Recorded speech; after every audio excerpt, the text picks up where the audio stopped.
Namaskaram. Today I'm making Koora Podi. This Koora Podi we normally make and keep it so that we can add it to any of the vegetables. So all you have to do is, like, say for example, dondakaya or tindora. You just cut it and fry it, and just no need to deep fry or anything. Just fry it in a little bit of oil with salt and chili powder, and you can add this podi on top. It tastes very good. Same with bhindi or bendakaya or vankai or eggplant. You can use it with a lot of different vegetables of your choice. Even with squash, you can add this podi. It's like a all-purpose podi that goes with any of the curries. So basically, it enhances the flavor for any curry. So today I'm making this kura podi. I'll keep it, so that's why I'm making it in a larger quantity. I will show you one of the curries also in my next video how to use it. So here I'm taking one big bowl of urad dal without the skin. So one big bowl of urad dal or minapappu, one big bowl of chana dal or senagapappu. This is the normal chana dal, one bowl, 1 teaspoon of jeera or cumin seeds, my favorite spice, 1 teaspoon of hing, and I'm adding about I would say a fistful of dry red chilies. You can adjust this to your spice level, and then about 2 teaspoons of oil. Let's go on to the process.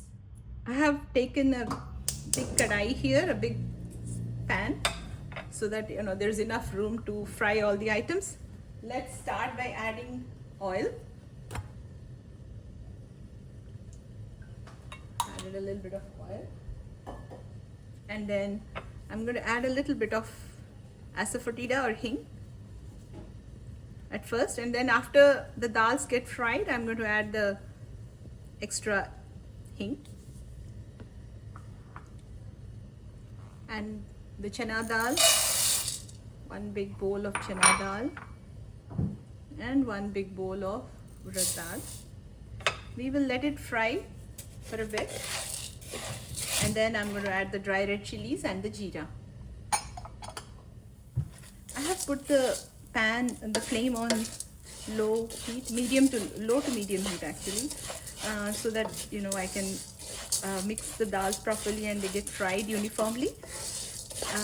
It has been about 3 to 4 minutes on low flame, and now the pan is hot. So now I'm going to add the dry red chilies. Those dry red chilies you can adjust to your taste. If you like it less spicy, you can add less. And these dry red chilies are not very spicy, so that's why I have added this much. So depending on how spicy the red chilies are and how spicy you like it, you can adjust that. And then I'm going to add the 1 teaspoon of jeera, and I'm going to fry this dal till they turn golden brown in color. Make sure that you're constantly stirring when the dals are getting fried, otherwise they'll burn on one side and it won't be fried uniformly. So earlier I had posted a recipe for Koora kharam. It's very similar to this, but since the spices are different, they have completely different tastes. So the uses are the same, but they have different tastes. So you can use this. Sometimes you can use the Koora kharam. As you can see, the dals have changed color. They have turned golden brown in color. So the most important thing for this is how well you fry it.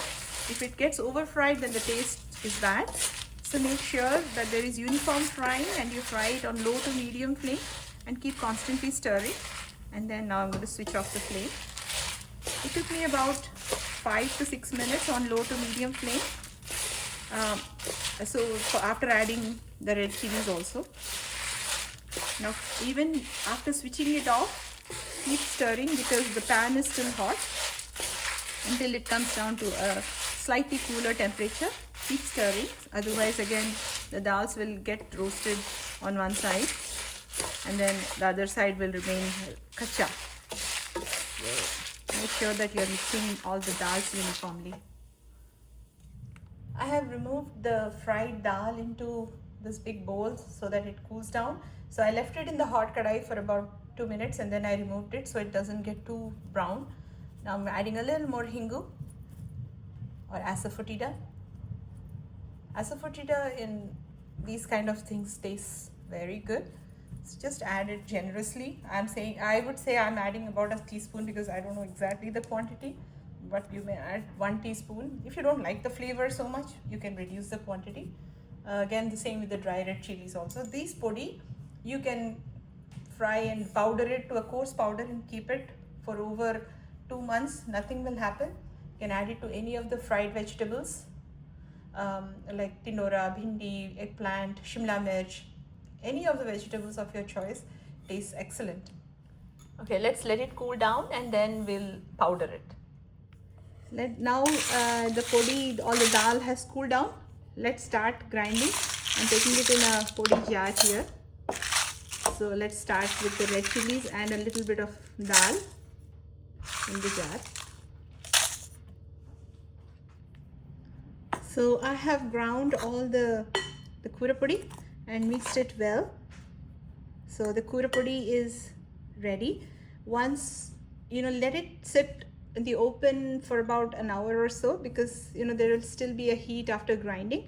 So once it's cooled completely, then keep it in an airtight jar and then you can use it whenever you want. You can leave it outside. It stays fresh for more than a month and you can use it for any of the curries. Hope you all enjoy.